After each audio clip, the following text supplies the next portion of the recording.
garaagarummaa singilummaadhaa fi fuudhuu garaagarummaa guddaatu jira. Garaagarummaa guddaa jira. Wantoonni baay'ee isaanii baay'ee nama tokko wajjin gaafa jiraattu jireenyumti kee sirraa beektaa wantoota baay'ee disipiliinii taata. Akka disipiliinii taatu kunis godha. Itti gaafatamummaa fudhachuu barta. Wantoota babbareedan achi keessa jiru. Wanti baay'een immoo unlimitedidha kan duraa miti.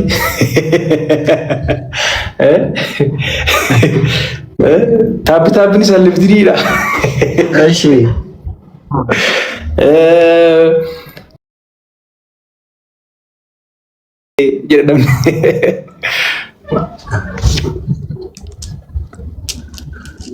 Nagai mau kau danggar? No, dargaggoota tu rira negara tiba rawai sania sebenarnya.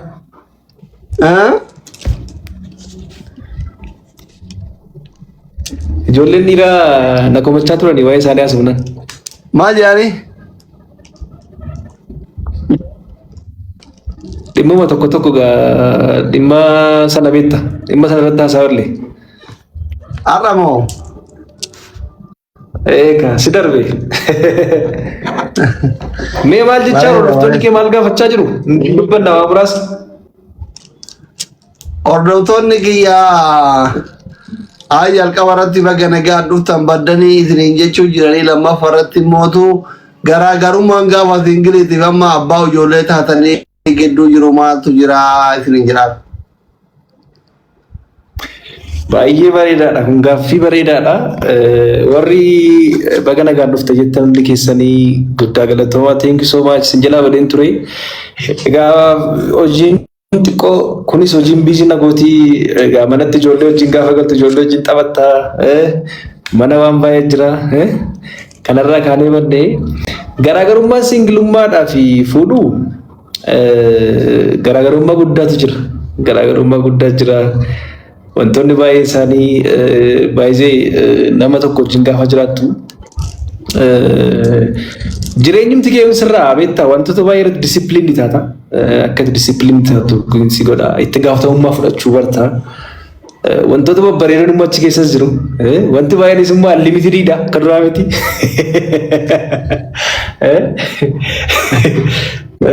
Taaphiin isaa unlimitedidha. Eeshi. Yaa'u nama si yaadu nama jaallattu tokko wajjin jiraachuun immoo waan guddaadha. Immoo rakkati responsible taatu taata itti gaafatamummaa qabaatu taata. Sigalee sassaabamta bakka sassaabamtee jireenya yookiin of guddisuu fi of waan irratti xiyyeeffata. Kana jechuun warri kaan akkas jechuu miti jechuuti. Moor irra caalaatti xiyyeeffannaan kee kanaan dura baasinati kaafeetti argitu iddoo itti beellamtee argitu bilbilaan yeroo dheeraa yaadaan dhiphattu egaa wantoonni baay'ee wantoonni jijjiru wantoonni namatti kaka'an baay'een jiru. Kuni nafaa amma daayirektii jaan argita qaa wajjin jiraatta. So gaariidha bareedaadha. Gaaffii warri qabdan koomentii jalatti barreessaa. Har'a ijoolleen kee waan na gadhiisanii fakkaatu. Koomentii barreessaa warri gaaffii qabdan.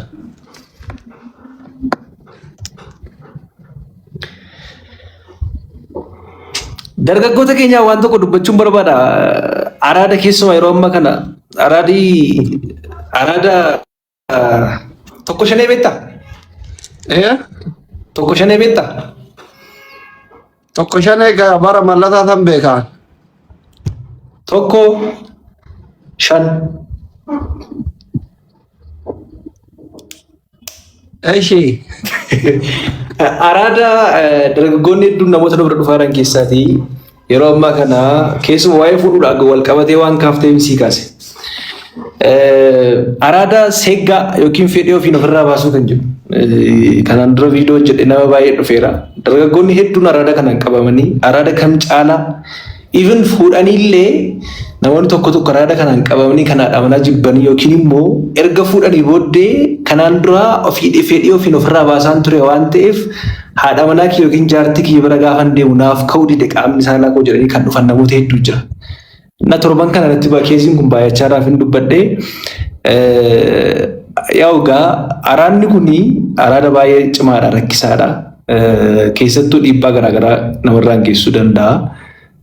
Inni guddaan dhiibbaa inni geessisu keessaa tokko miira gaabbii keesseen namni of ceepha'uu danda'a. Lammaffaan immoo even rakkoon garaagaraa keessattuu yeroo fuutan yookiin dubartii bira geesse yeroo bira geessanii qaamni saalaa ka'uu dhiisuu yookiin rakkoo dafanii dhangalaasuus ta'uu danda'a. Kan biraan immoo even hanga dubartii jibbuutti namni tokko yeroo ofiin of gammachiisu completely yaadni isaa isarra taa'a waan ta'eef dubartii bira gaafa ga'u rakkoon garaagaraa kan isa qunnamu baay'ee isaanii jira waan ta'eef araada kana keessaa bahuun baay'ee barbaachisaadha. Wantoota araada kana keessaa isin baasan gochuu barbaadu. Kanaan wal qabatees rakkoowwan kan biraas yoo qabaattan gaafachuu dandeessuu barbaada. Amma Itoophiyaa keessatti wanni akkasii kun ni mudata Itoophiyaa keessatti jennoon rakka sana fakkaata.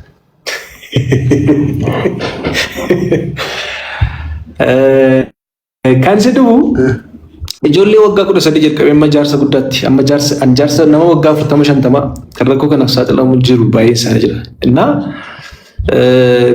kan dubartootatti dhiyaachuu sodaatan jiru, kan immoo konfidensii dhaban jiru, kan immoo fuudha sodaatan jiru.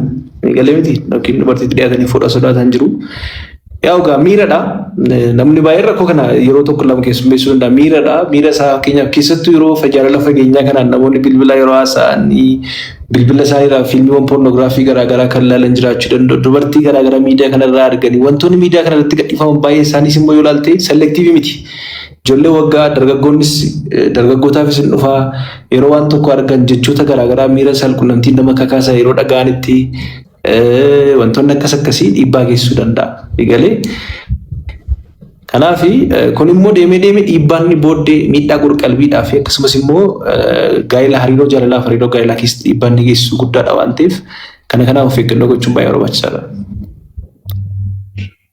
Dhageettan kaadhiironni araada warri araada kanatti seene kun of eeggannoodha. Warri araada kanatti seene akkamitti keessaa bahuu danda'a? Tole baay'ee gaariidha. Namoonni araada kanatti seenan akkamitti keessaa bahuu dandeessuun waan gaariidha. Tokkoffaan yeroo baay'ee qofaa dabarsitu yoo ta'e qofummaadhaanii mana keessaan baatan yoo ta'e qofummaan rakkoo kanaaf nama saaxiluu danda'a waan ta'eef yookiin wanna isin gammachiisu hojjechuu sochii qaamaa gochuu ta'uu danda'a wookii gochuu ta'uu danda'a namoota hiriyoota itti dhiyaattanii wajjiniin yeroo dabarsuu ta'uu danda'a hojiitti sammuu keessan biizii gochuudhaan waan garaagaraa hojjechuudhaan waan kana keessaa bahuudhaaf